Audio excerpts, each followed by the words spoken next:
Welcome, everyone. Thank you for being here with us for the Everything Vaping training. Like I said, if you can please sign in using the chat with your name and address. The presentation is being recorded. You're welcome to use your video so we can see you, others can see you. You don't have to have it on. It's entirely up to you.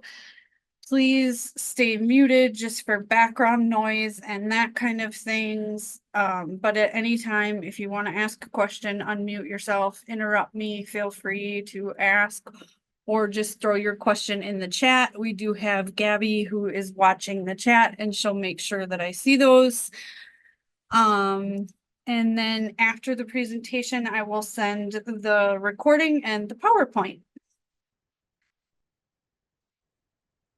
So youth mentoring is what I do. I am one of the mentoring coordinators in Howard, Elmeke, and Winneshiek, and we serve youth ages 6 to 17 in 6 different counties: Howard, Elmeke, Winneshiek, Southern Fayette, Delaware, and Clayton. And we do these trainings as a way to help educate people in the community, mentors, parents, guardians.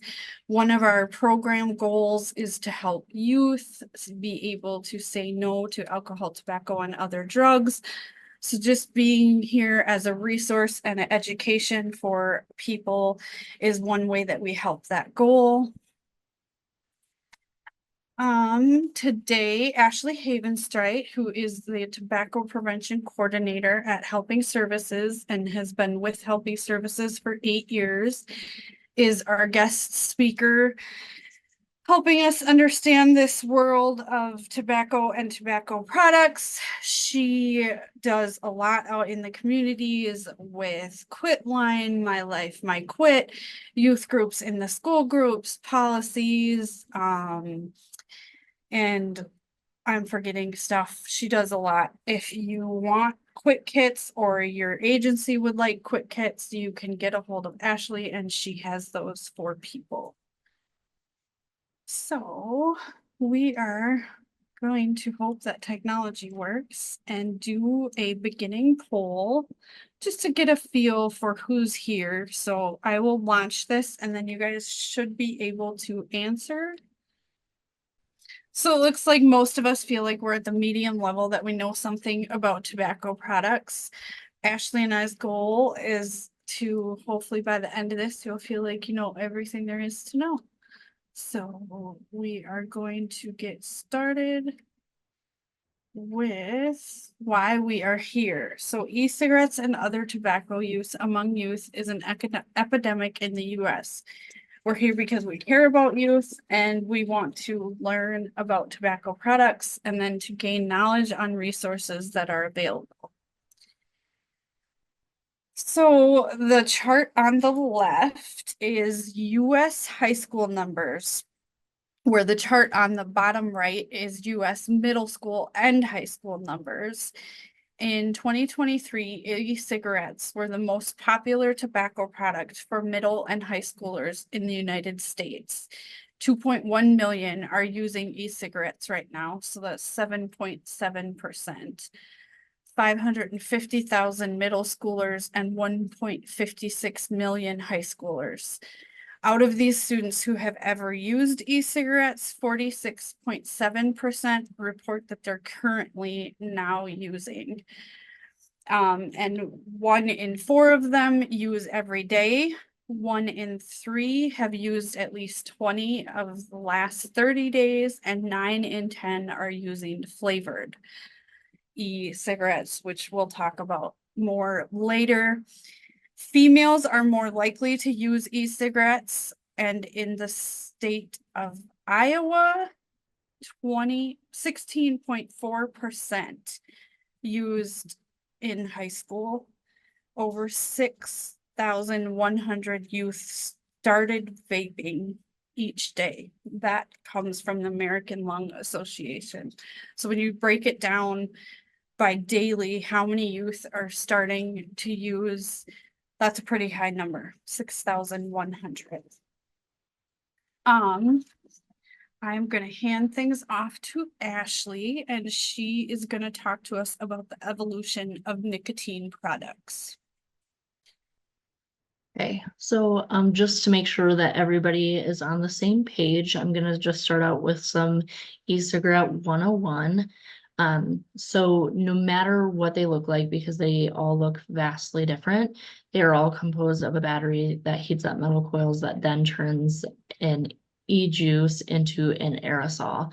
So when these first hit the market, back in 2020 or 2007, they looked like a cigarette, lit up at the end like a cigarette. However, the use rates among the population, we really didn't see much of an impact. It wasn't until it wasn't until our Iowa Youth Survey in 2016 is where we seen the youth rates skyrocket. So this can be contributed to Juul hitting the market shortly before that, around 2015. And so as you can see, the Juul products down on the bottom right, they look nothing like the traditional tobacco products. And so there's been some reasons for the changes that we see between 2017 to 2018 and now, and Colleen will go over some of the reasons for those changes. Okay, so the changes in the appeal of nicotine products. These products come in thousands of different flavors. They come in many different designs, as you can see from some of the graphics that we put on here. They're brightly colored. They can look like a highlighter. They can look like a USB. The ones in the far right, far left corner are a newer one that now have video games on the front of it. Like this little, there's 3 retro games that you can actually play on top of the vape system. And like I said, they come in thousands of different flavors, from fruit to sweet to savory, all across the board. And when we were seeing a huge increase, and this was being seen as a youth epidemic, the most popular were the pod-based systems that Ashley talks about, with the tiny little cartridge that's plugged into an e-cigarette. And in response, a flavor ban was passed that these e-cartridges couldn't have flavors. It could just be normal tobacco and menthol. So what the companies did is they ended up just coming up with disposable kinds, and that allowed them to get away from the partial ban that was placed on products.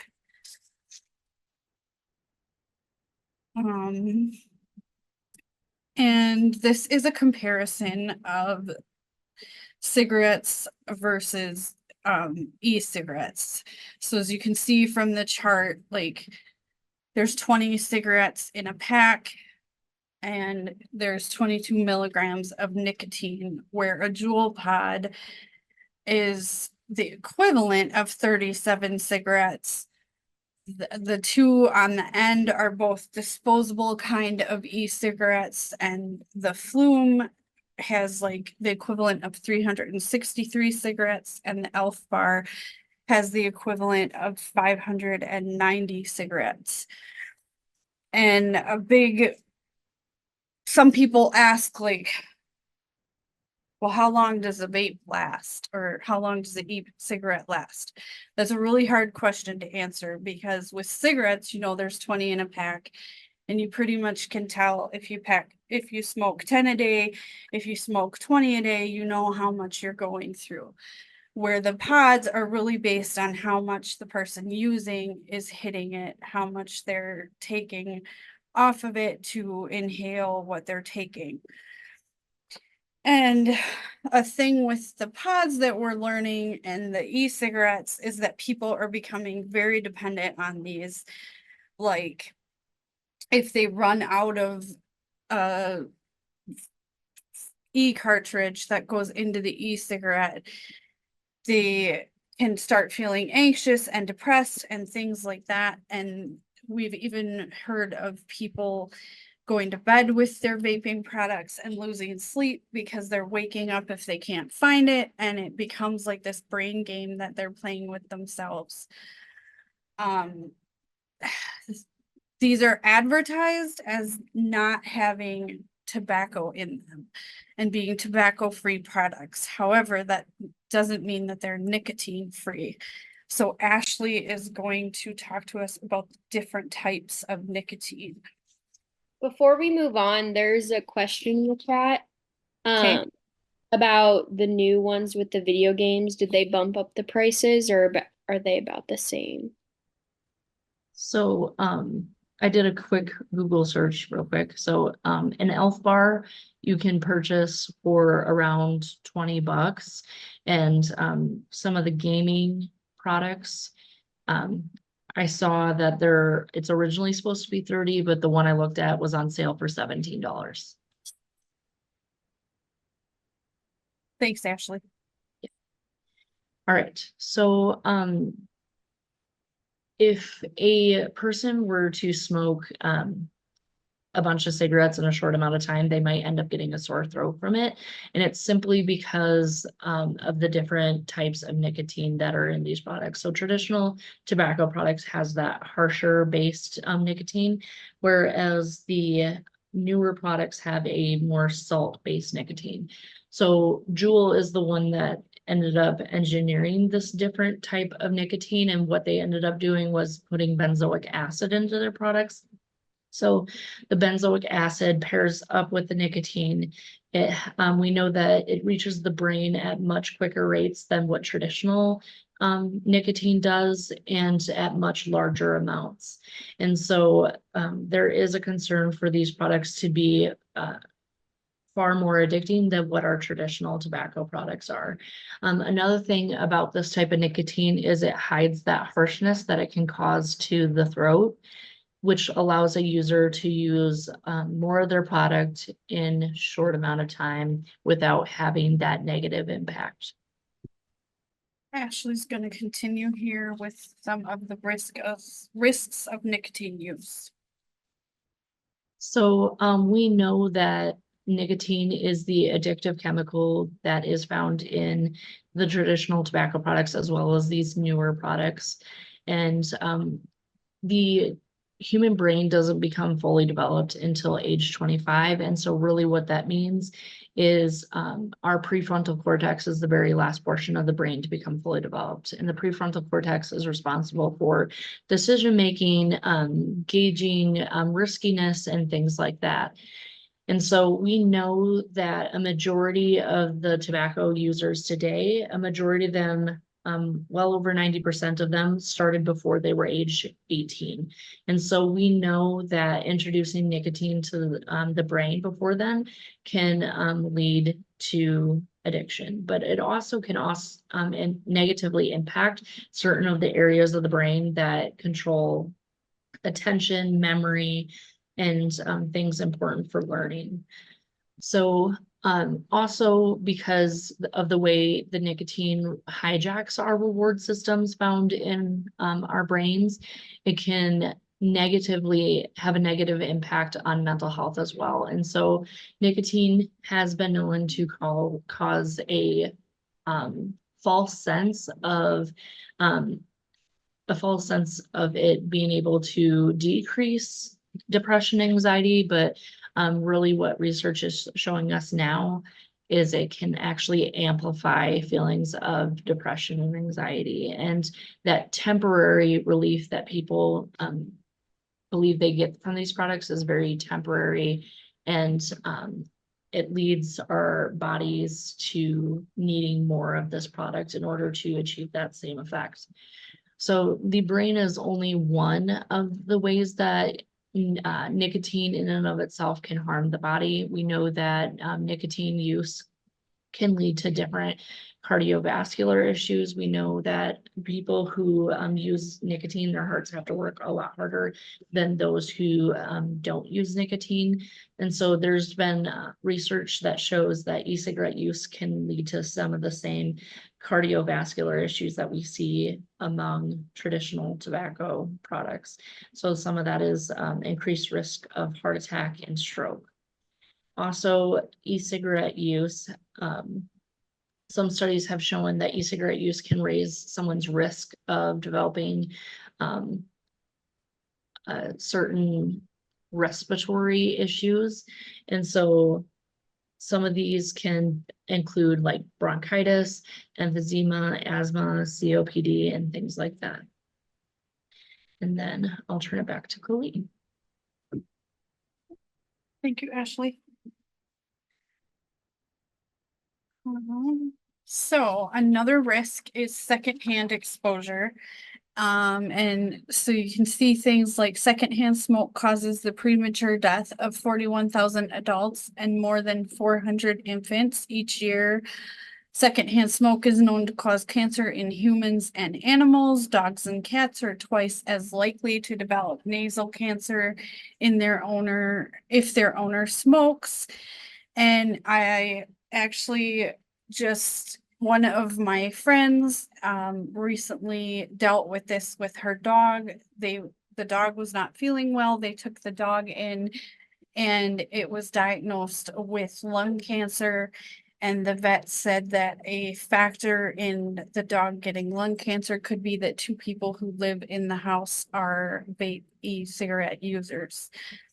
And the dog ended up passing away because they chose not to do like the cancer drugs and all that you could try to do and things like that. So secondhand exposure is a real thing with these products. It has a lot of chemicals in it.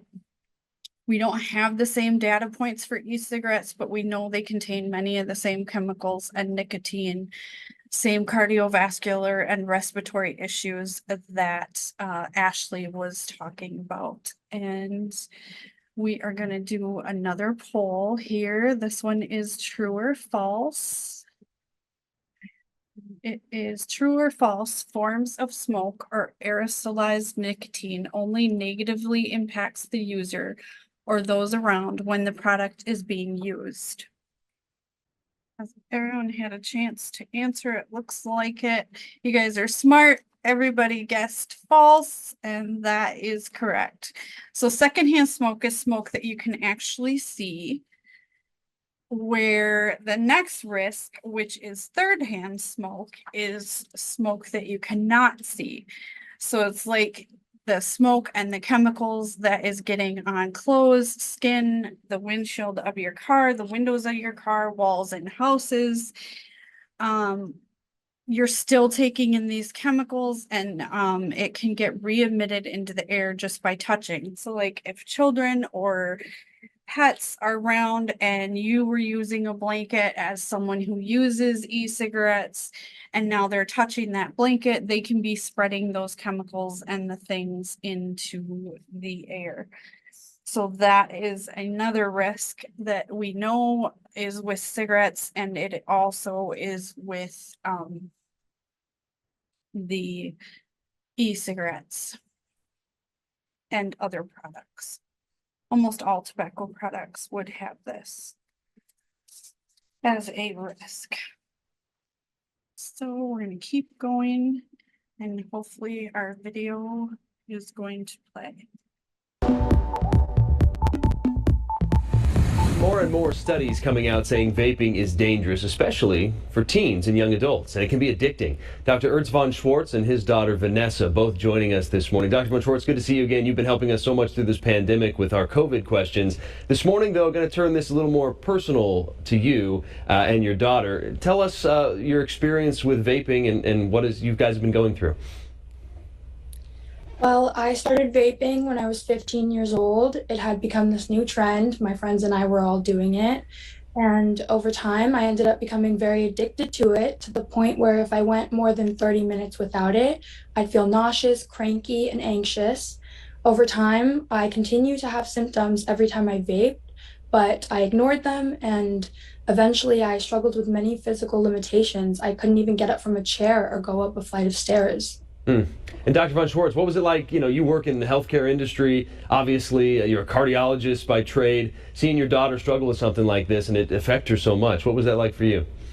It's horrible. It's horrible. I mean, we know the health risk of vaping with regard to what we call the acute vaping associated lung injury. So we all have seen patients, young teens, basically come into the emergency rooms with lung failure, respiratory failure because of some inflammations in the lung. But now we learn more and more. It's more than that. There's gum diseases. There's systemic inflammatory responses caused by the chemicals, by vitamin E acetate, especially by these high doses of nicotine in the vaping products. And that obviously can lead to a systemic inflammation, meaning all over the body. And in Vanessa's case, she was diagnosed with something which is called dermatomyositis, which is something we usually see in older people. It's kind of an immune disease. It's like a reaction where muscle tissue and skin is affected and breaks down. It's a disaster. And they're telling people that vaping is a safer alternative to smoking. Obviously, you would kind of push back against that, right?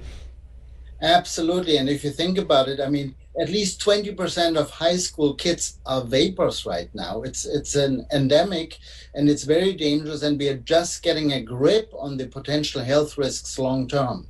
Vanessa, what would you say to people? We only have a couple of seconds here. What would you say to people that are maybe thinking about picking up that vape pen, and how are you doing physically now? Please do not pick up a vape pen. If I could go back in time and get my health back, I would. I'm doing a lot better than I was, but every day I struggle with muscle weakness and muscle pain, and it continues to haunt me. Dr. Ernst von Schwartz and his daughter, Vanessa, thanks so much for joining us here and explaining your story. We look forward to seeing you again. And Dr. von Schwartz, we'll talk to you again soon. Thank you so much. Ashley and I thought that video was important just to show other side effects and health implications that are happening. Nicotine in and of itself has negative health impacts. More and more research is coming out showing harmful impacts on the cardiovascular respiratory system, and like this video, even muscular things. Nicotine is a poison and it causes nausea, vomiting, loss of balance. Seizures are some of the symptoms of nicotine poisoning in older youth and adults. Younger children, nicotine exposure can lead to, it can be lethal.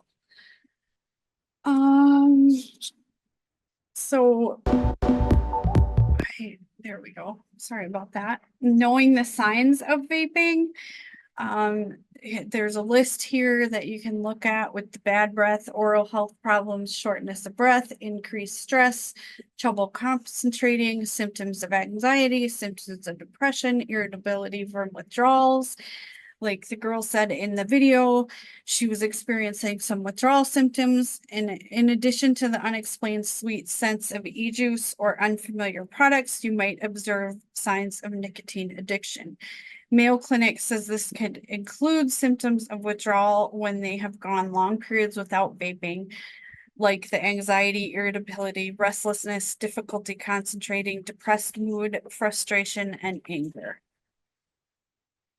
We are now going to move on to some of the other products that are considered smokeless products. These products come in forms finely ground or little plugs, loose leaf on the left side requiring spitting. Snus allows no spitting, making it more discreet. Other dissolvable products like toothpicks and Listerine strips are also out there. The snus products is tobacco enclosed in a pouch, and that makes it a spitless form. Dissolvable, they're all dissolvable tobacco. They also come in many flavors. And there's new versions now in the nation. These nicotine pouches were the fourth most used tobacco products among youth in a 2023 survey. These are oral nicotine products with pouches and lozenges. This is a new category of tobacco products. They come in various flavors. They're proven to appeal to youth and are growing in commonality.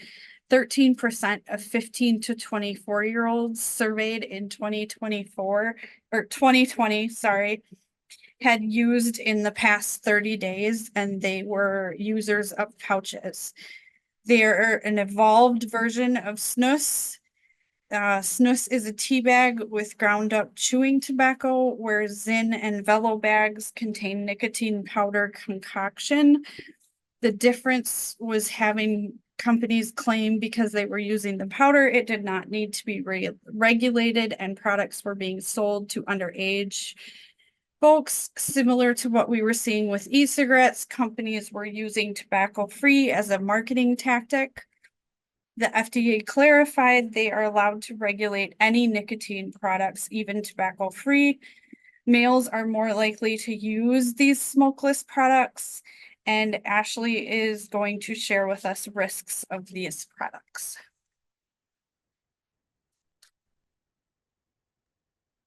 Yeah, so one thing to keep in mind is that even though they might not contain all the chemicals that we find in the tobacco plant, it still contains nicotine. And so like we had talked about earlier, nicotine is the addictive chemical found in the old products as well as these newer. And we know that nicotine in and of itself can cause harm to the developing brain and things like that. So especially when we think about in youth use perspective, no matter where the nicotine is coming from, it's never a good thing for their brain. But with that being said, it's also important to remember that companies can get to make whatever claims that they want, and usually it takes a while for science to catch up with that. So one of the big claims that they are making is that these products won't necessarily have the same cardiovascular issues, but as of right now, we have no evidence to support that being true. And I know that looking through some of the information surrounding these products, there is an indication that these products can increase the heart rate and things like that. So we actually have reason to believe that the opposite would be true as what the claims of the companies are making. But as of right now, we don't know either way. So. Thank you, Ashley. And the appeal of these smokeless products, again, they come in a variety of forms. You can get them as lozenges, gum, icebreakers, which are like mints, pouches. They are very much advertised to youth. If you get on and you just type in Lucy and then go to the Lucy website, it's literally almost like a video game. Like it's the saying next level nicotine, you can choose your own nicotine adventure, and then like you press on the login, it leads you to this whole way that you can get them and the flavors. And Zyn is another one of these products, and they also their website, you can collect points and you can earn cool stuff if you get their products. Velo, all you have to do is register, and it's really easy. It only takes 2 minutes. Like they're telling you all this. There's coupons and sweepstakes and so much more. And when you go to these websites, it asks you if you're of age to be getting these products. And all you have to do is punch in a date past the year of being of age, and then it lets you into the website. So the websites aren't being regulated and things like that. They're colorful. Zyn has 10 different varieties and strength levels that they come in. So this is really why they're appealing to youth. Another reason that they're appealing to youth is these forms are not as detectable. So there's like no lip bulging and no spitting is needed. So it's easier for them to be using it all the time and no one would even know that they're using it. And then knowing the signs of smokeless product use. A lot of the signs are going to be the same as what we saw with the signs of e-cigarettes and vaping. With these being nicotine products, they come with a lot of, high blood pressure, like Ashley said, the cracked or bleeding lips. The gum issues are going to be happening because they're sitting there right inside your lip and it's directly going in, and things like that. So the big question is, why are youth using? We're going to start with a little video. Parents are all the same when it comes to vaping. Bye, Mom. Bye, honey. None of them think their kid is doing it. Not my kid. Maybe some of their kids' friends. Maybe some on the soccer team. Definitely that kid with the purple hair. Maybe even some of the cheerleaders. But their kid? Never. If that's what you think, all right.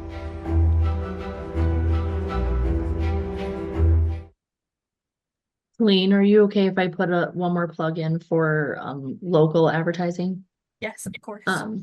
So I don't know if you guys have like seen these products being advertised more, but there's been a huge push and Colinne did a really good job of covering what that push looks like. But to give you a little bit of an idea of how our areas are specifically going to be targeted or just because we're rural. So I know if we think back to the traditional smokeless tobacco products such as dip and stuff like that, that was all promoted to the rural population. And so we are definitely seeing that with these tobacco-free nicotine products. So I know when I went to a country festival a couple years ago, when I was there, the big screens on the side of the stage that normally has a bunch of different advertising or it kind of zooms in on whatever performer is performing at that moment. A majority of the festival, Zyn was the huge promoter. And so I know when if you were to go to a festival, usually there's alcohol that's also promoting their stuff, and really all you could see was the Zyn. So like I couldn't even tell you if there was any alcohol supporters that supported that event. And so also the gates that outlined the crowd that was right up by the stage. Those metal gates were each and every one of those gates had a Zyn sign on it. Also a bunch of vendors that though they had a bunch of Zyn vendors that you could go purchase discounted Zyn products as well. I know me and a coworker were just talking and she's mentioned that her son noticed the same thing when he went to a festival as well. So also it's just important to keep your eyes peeled, be aware of what type of advertising is happening because that advertising and location is very purposeful. Thanks, Ashley. Yeah. So we are going to do another poll, just asking what you guys think is the most common reason youth are using. Is it advertising, availability of flavored products, social influences, or the fact that they have nicotine? So again, you guys are smart. And social influences is the main reason. They're all four are contributing factors as to why youth are using, but the biggest is social influences. In 2021, 3 in 4 said it was because of like they saw tobacco advertising, and then middle and high schoolers reported seeing e-cigarette marketing. So 7 in 10, 70% said that they had seen it, and the way that they were seeing it, 59% said they saw it in retail stores, 36% said it was internet, 29% said newspaper or magazine, and 22% said that TV streaming services or movies was how they were seeing it through the advertising. The availability of flavors, majority of youth who used started with flavor products, and this is in the top 10 reasons of why youth use or ever try e-cigarettes. If you recall from a prior slide, 9 out of 10 middle and high schoolers who use now use a flavored product. And the most popular flavors are the fruit, candy, desserts, other sweets, mint, or menthol. And then the social influences, the most common reason youth use is a friend had used. And some use because of the nicotine. Most students say they started because a friend was using, and those using now say they're feeling anxious, stressed, or depressed. 3 out of 4 will go on to be adult smokers. And another reason that we are seeing a lot more use, 5 of the major US manufacturers of smokeless tobacco spent a total of $658.5 million on advertising and promotion of their products. And there is a connection between smokeless tobacco and sports in a reading that came out in October, but there's no rules in regards to flavored smokeless tobacco products, like we have talked about. So with all this information, what can we do? Talk with youth. Talk with youth about tobacco products. Be open and honest by trying to see things from their point. Prepare them. Talk about what a youth can do or say if they see a friend using tobacco. Just make it a casual conversation. It doesn't have to be serious. If you see a cigarette on the ground while you're hanging out with them or something like that, you can just bring it up, talk about it.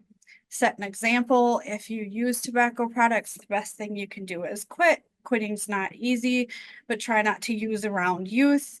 And then think about it's more than cigarettes. Discuss these smokeless products, e-cigarettes, hookahs, everything we've talked about are all dangerous. They all include nicotine, and nicotine addiction is a real thing. And then just a tip, if you know a youth who is already using nicotine products, try to learn why. Understanding can help. Talk to them. Don't be judgmental or negative. Just be a support to them because that's really what they need. Okay, we are going to give you guys some resources and talk a little bit about what some of those are. Ashley is going to start us off with the iStep resource.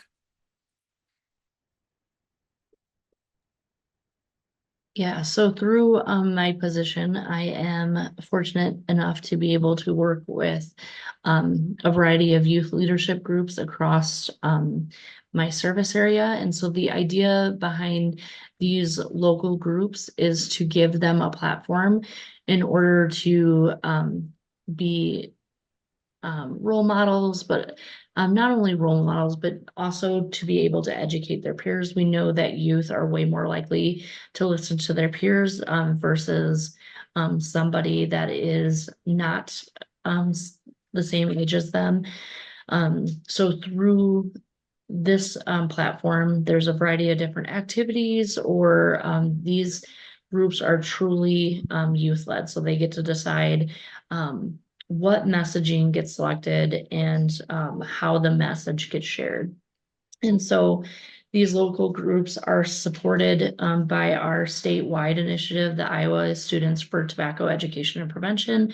And so this initiative, so all the local groups fit under these, the statewide initiative, but that initiative also has an executive youth council that is composed of really 8 to 10 youth. And so those youth get to put together activities for the local groups to then share out. Also, those youth organize a youth leadership day down in Des Moines for all the chapters to be able to attend. And then the next one. So next is Quitline, Iowa.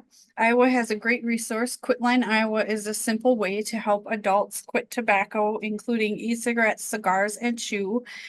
It provides the tools a person needs to help them on the path to quitting. It's confidential and private, offers free customizable services like one-on-one counseling, support, and advice, tools on how to overcome urges, individual plans.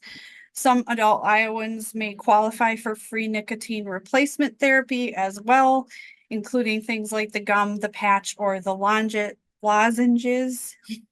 Quitline really meets people where they are at. I'm going to share that I smoked cigarettes from the time I was 14 until 41. And as of May 15th of 2023, I quit and I used Quitline because I've worked with Ashley and I knew about it and I knew what it was and I signed myself up and they really I was thinking about quitting when I signed up, but I was like, I don't know. I know I should, but so I signed up and I got into it and they really met me where I was at. They tailored to what I needed. If I had questions, I could text them. It was so user friendly. I ended up being one of the people that used nicotine replacement and it really worked. So I'm going to be out there advocating for this definitely as a resource. But yeah, we do have a poll. This was just kind of a fun one. So if you're not ready to quit using tobacco, you should not use Quitline. Is that true or false? Correct. Like I said, they really do meet you where you're at and you can use it anytime. Even if you're just thinking about it, you can go on there and then not go back to it. It's a really great resource. Quitline is for adults.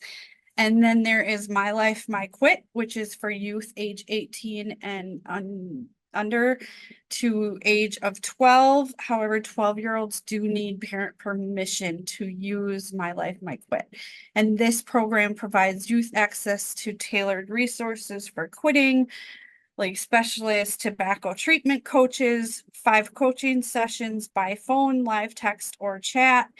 There's a number that you can text or call, a dedicated toll-free, additional text messages with support, youth-tailored website at the mylifemyquit.com with information about vaping and tobacco and activities to support quitting. There's educational materials designed for youth with messages from youth, and we were told that that's really what youth like, is to hear from people their own age or peers around them. So My Life, My Quit listened and they have that.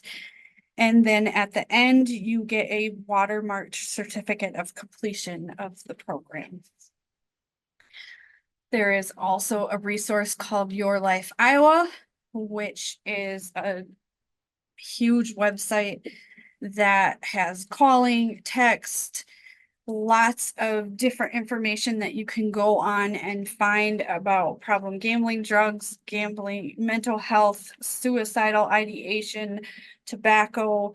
Gabby and I, as part of the funding that we're under with our mentoring grant, have to do Your Life Iowa presentations. So if you guys want more information about Your Life Iowa, reach out and we can make that happen. There is also what's called coalitions in all the counties that we serve for mentoring, and coalitions are groups of people from the community that are working together for the health and prevention efforts that are happening. If you want more information about what coalitions are in your counties, please just get a hold of myself or Leah. She can put you on the mailing lists. Like El McKee has El McKee Prevention Advisory. Clayton has Clayton County community. You can see all of them on here. Those are a great resource for people. And now it is evaluation time. Gabby is going to put an eval link in the chat. And if it doesn't work from the chat, you can also just copy that HTTP link and put it right into your browser. If everyone could take the evaluation, it's important for us to know that these trainings are making a difference. So we're just going to give you a couple minutes to take that. We really appreciate all of you for being on and being here with us tonight to learn about these tobacco products. I will email everyone with the PowerPoint and the recording after we get that set up.